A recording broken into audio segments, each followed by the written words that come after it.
Assalamualaikum warahmatullahi wabarakatuh. Waalaikumsalam warahmatullahi wabarakatuh. Selamat pagi anak-anak. Pagi, Pak. Sebelum kita memulai pelajaran, alangkah lebih baiknya kita berdoa menurut agama dan kepercayaan masing-masing. Berdoa dipersilahkan. Cukup. Sebelum Bapak memulai pelajaran, Bapak ingin mengulas sedikit tentang pelajaran yang telah kita lakukan di pertemuan yang sebelumnya, yaitu tentang identifikasi bagian-bagian mesin bubut. Bapak ingin bertanya,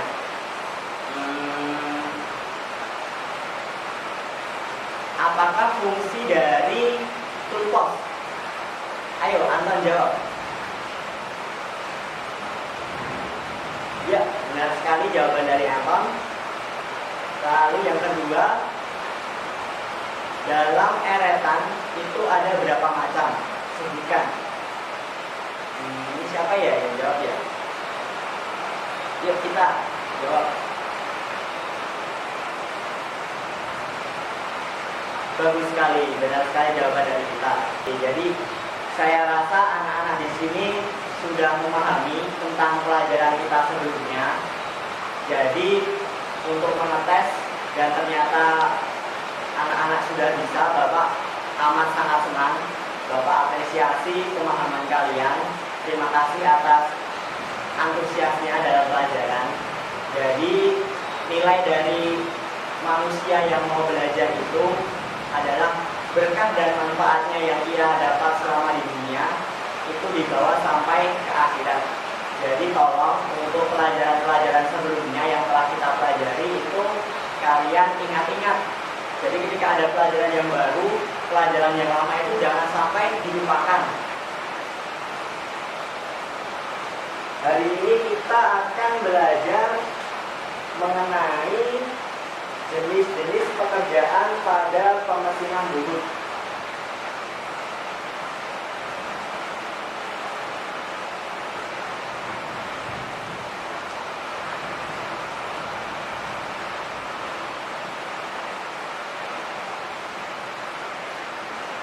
Jadi, dalam pembubutan kita bakalan dihadapi dengan jenis-jenis pekerjaan pada pemesinan bubut. Tujuan dari mempelajari materi ini adalah yang pertama, kita mengetahui jenis-jenis pekerjaan yang bisa dilakukan oleh mesin bubut. Yang kedua, kita bisa mempelajari bagaimana teknik pembubutan dari setiap jenis pekerjaan itu. Lalu yang ketiga, kita tahu kendala-kendala apa yang terjadi pada saat proses pembubutan dan juga solusinya. Langsung saja kita mulai materinya. Dalam pekerjaan bubut ada berbagai macam jenisnya. Ada sekitar 8. Hari ini kita akan belajar tentang 4 jenis proses pembubutan. Jadi tidak semua, kita setengahnya dulu saja. Kira-kira di sini ada yang sudah pernah dengar atau mungkin tahu tentang jenis pekerjaan mesin bubut? Belum, Pak. Jadi belum sama sekali ya? Belum. Jadi yang pertama ada pemasangan pahat bubut. Lalu yang kedua ada pembubutan permukaan benda kerja atau facing. Yang ketiga itu ada pembuatan lubang senter. Dan yang keempat itu ada pembubutan lurus atau rata. Kita mulai dari pemasangan pahat bubut. Jadi pahat bubut itu adalah alat yang digunakan untuk menyayat benda kerja. Pada proses pembubutan, pemasangan pahat bubut ini menjadi salah satu faktor terpenting sebelum melakukan proses pembubutan itu sendiri. Ada beberapa hal yang mempengaruhi dalam pemasangan pahat bubut. Yang pertama ada ketinggian pahat bubut. Jadi ketinggian pahat bubut itu harus kita sesuaikan dan kita ratakan dengan senter putar. Jadi kalau ketinggiannya tidak sesuai, itu akan mempengaruhi dari sisi geometris pahatnya. bisa pahatnya patah ataupun nanti proses pembubutan itu tidak berlangsung dengan baik seperti itu. Lalu masih tentang ketinggian pahat bubut, ketika kita membubut facing atau permukaan benda kerja, itu ketika pahatnya dipasang terlalu ke bawah, terlalu rendah, itu akan menyebabkan permukaan benda kerja itu tidak rata, ada tonjolan di tengahnya.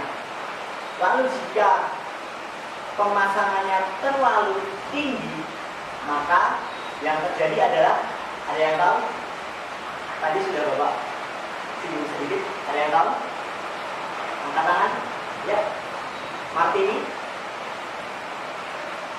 Hampir. Ada yang tahu? Angkat tangan selain Martini? Oh iya, budi. Masih kurang tepat. Jadi sudut dari pahat bubut yang dipasang terlalu tinggi itu menyebabkan proses penyayatan benda kerja itu tidak maksimal. Dan kasus terbesarnya pahat bubutnya itu akan mengalami patah seperti itu. Masih tentang pahat bubut juga. Yang kedua adalah tentang pengencangan pahat bubut. Ketika anak-anak dalam praktek besok akan mengencangkan pahat bubut pada pulpos, diusahakan agar posisi pahat itu tidak terlalu menonjol atau terlalu keluar. Jadi ketika posisi pahat itu terlalu menonjol keluar, dikhawatirkan akan terjadi hal seperti gambar berikut ini. Kira-kira dari gambar ini kalian memaknainya seperti apa ya?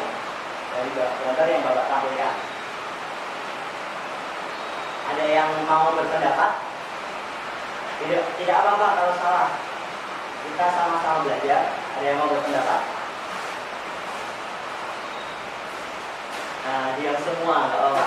Ya, jadi dari gambar bisa kita lihat bahwa ketika pemasangan pahat bubut itu terlalu menonjol keluar, dapat menyebabkan getaran yang diterima oleh pahat itu terlalu besar. Nah, itu dapat menyebabkan patah pahat bubutnya. Lalu ketika terdapat kasus seperti ini, diusahakan kita men-setting pahat bubutnya itu tidak terlalu keluar. Kita atur sendiri sedemikian rupa, dan juga saat proses pengencangan itu sebaiknya dikencangkan motornya itu dengan kuat agar tidak lepas saat proses pembubutan. Sampai sini ada yang ditanyakan atau malah ada yang bingung? Bisa kita lanjutkan materinya? Bisa, Pak. Ya. Lanjut ke yang kedua. Itu adalah tentang pembubutan permukaan benda kerja atau facing. Apa sih yang dimaksud dengan pembubutan permukaan benda kerja atau facing ini? Ada yang tahu? Atau ada yang ingin mencoba menjawab juga? Oh iya, Budi lagi nih. Budi ini sering menjawab. Tepuk tangan ini buat Budi. Tepuk tangan dulu. Jadi keberanian Budi ini Bapak apresiasi terlebih dahulu sebelum menjawab. Tidak apa-apa. Silakan Budi jawab. Nah, tepat jawaban dari Budi, lalu Bapak akan sempurnakan. Jadi, pengertian dari pembubutan permukaan benda kerja atau facing adalah proses yang dilakukan pada permukaan benda kerja yang bertujuan untuk meratakan permukaannya. Lalu yang selanjutnya adalah cara-cara dari pembubutan facing. Itu ada dua. Yang pertama adalah pemasangan benda kerja. Jadi pemasangan benda kerja ini, jika benda kerjanya pendek, diusahakan pemasangannya tidak terlalu keluar, tetapi masih di dalam sekam, jadi dalam posisi aman. Karena jika pemasangannya terlalu keluar, dikhawatirkan benda kerjanya ini tidak akan berputar dengan baik atau oleng. Lalu yang kedua, saat proses pembubutan, suara dari benda kerjanya itu terdengar, getaran-getarannya itu terdengar seperti itu. Lalu yang kedua adalah ketika benda kerjanya itu relatif panjang, kita membutuhkan perlengkapan pendukung seperti pada gambar ini. Nah ini di materi sebelumnya pernah ini Bapak tayangkan. Kira-kira nama alatnya ini apa? Ada yang bisa? Lupa, Pak. Katakan yang bisa. Ya, Yasno. Betul sekali, namanya adalah steady rest. Nah, steady rest atau penyangga ini berfungsi untuk dukungan benda kerja yang panjang saat proses pembusukan agar tidak terjadi patah pada saat proses pembusukannya. Lalu yang selanjutnya, persyaratan yang kedua adalah teknik pembusukan racing. Itu ada 3. Yang pertama, pemakanan dari arah tanah. Jadi pahatnya dari tanah benda kerja, dari center benda kerja, dan juga bergerak maju ke sisi luar dengan putaran mesin duduk yang ke arah atau berlawanan ini. Ya, berlawanan dengan arah jarum jam. Kalau searah, dikhawatirkan nanti pahatnya patah. Lalu yang kedua adalah proses pembusukan racing yang diawali dari pahatnya itu di sisi luar bagian kiri. Jadi di sisi luar bagian kiri disentuhkan benda kerja, kemudian bergerak maju dengan arah pembusukan. Benar sekali, berlawanan arah jarum jam, masih sama yang seperti pertama tadi. Lalu yang ketiga itu adalah proses pembusukan racing yang diawali dari luar benda kerja bagian kanan yang bergerak mundur. Nah itu arah dari putaran benda kerjanya itu adalah searah jarum jam. Seperti itu. Lalu yang kedua ada proses pembusukan atau pembuatan lubang senter. Jadi pembuatan lubang senter ini bertujuan untuk memberi arah pada saat pengeboran.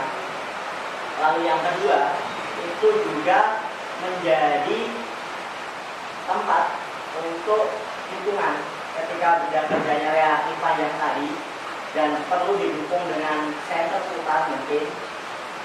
Center bornya ini bisa menjadi hitungan seperti itu.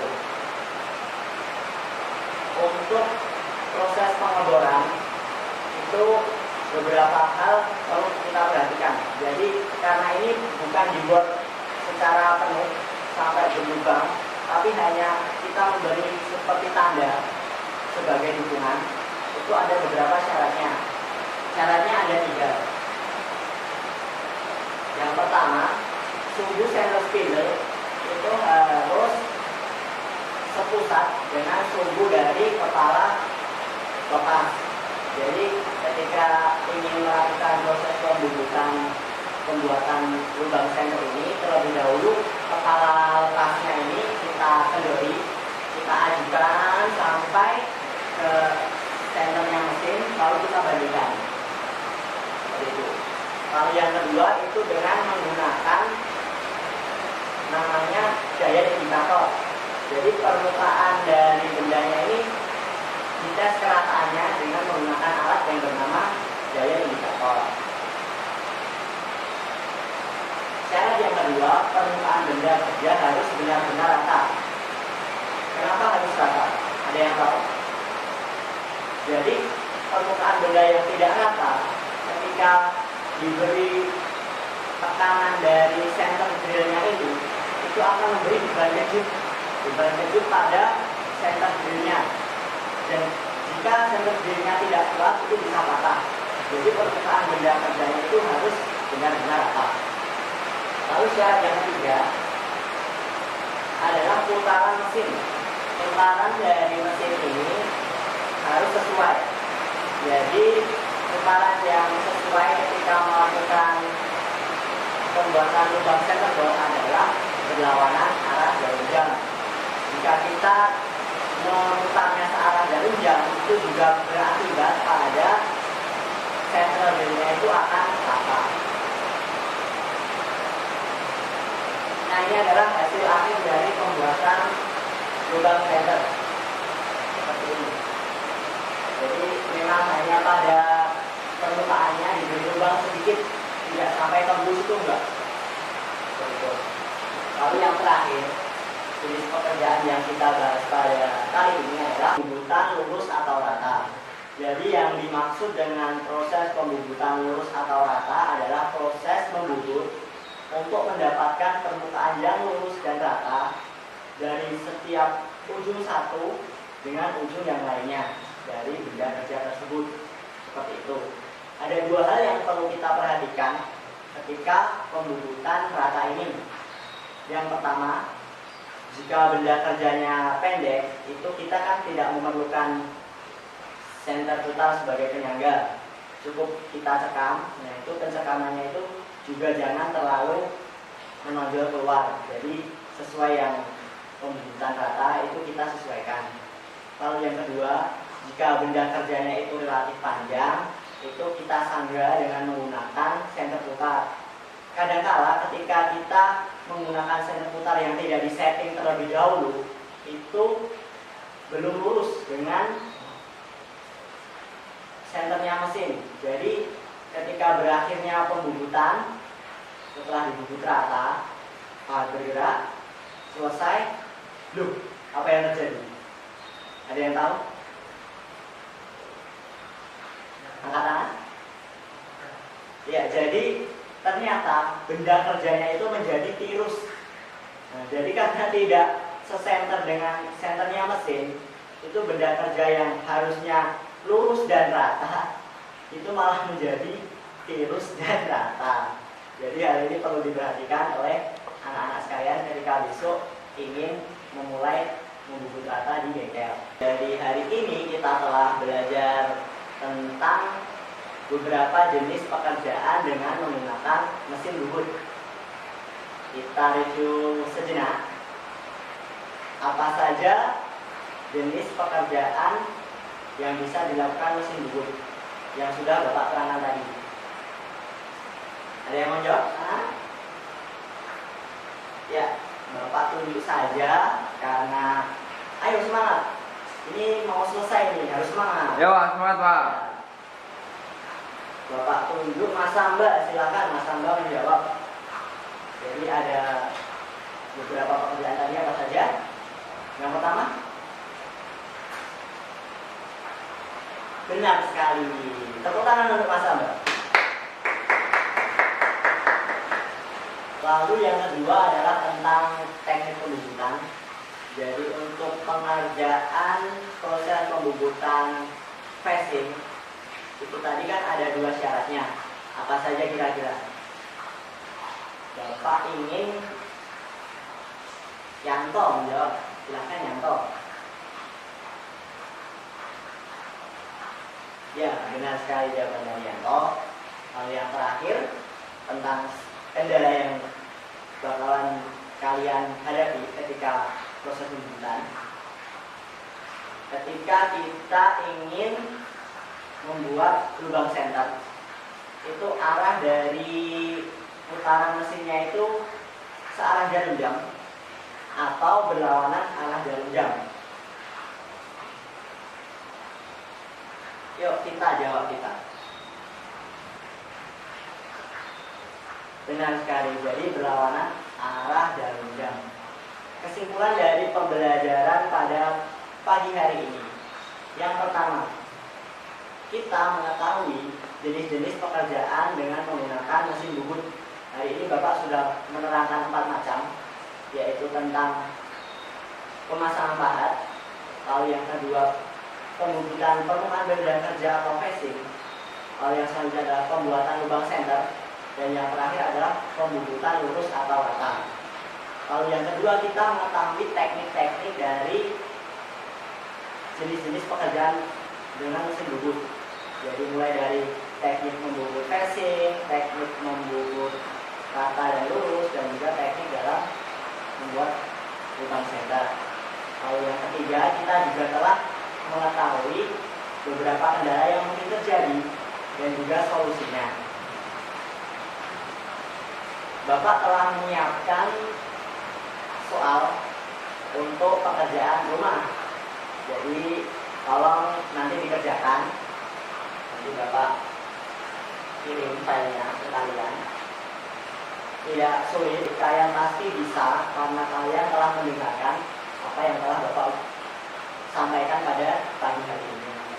Lalu untuk materi pada pertemuan selanjutnya masih melanjutkan pada jenis-jenis pekerjaan pada pemesanan dulu. Itu nanti ada sisanya ada 4 macam. Jadi dipersiapkan dulu kalian mengerjakan tugas yang Bapak berikan, dan harapannya ketika kita besok bertemu kembali kalian telah dalam keadaan yang siap kembali seperti itu. Sekian yang dapat Bapak sampaikan. Kurang lebihnya mohon maaf. Apabila dalam perkataan ada yang menyinggung perasaan kalian, Bapak mohon maaf karena murni itu kesalahan dari pribadi Bapak sendiri. Kita tutup dengan berdoa bersama menurut kepercayaan dan agama masing-masing. Berdoa dimulai.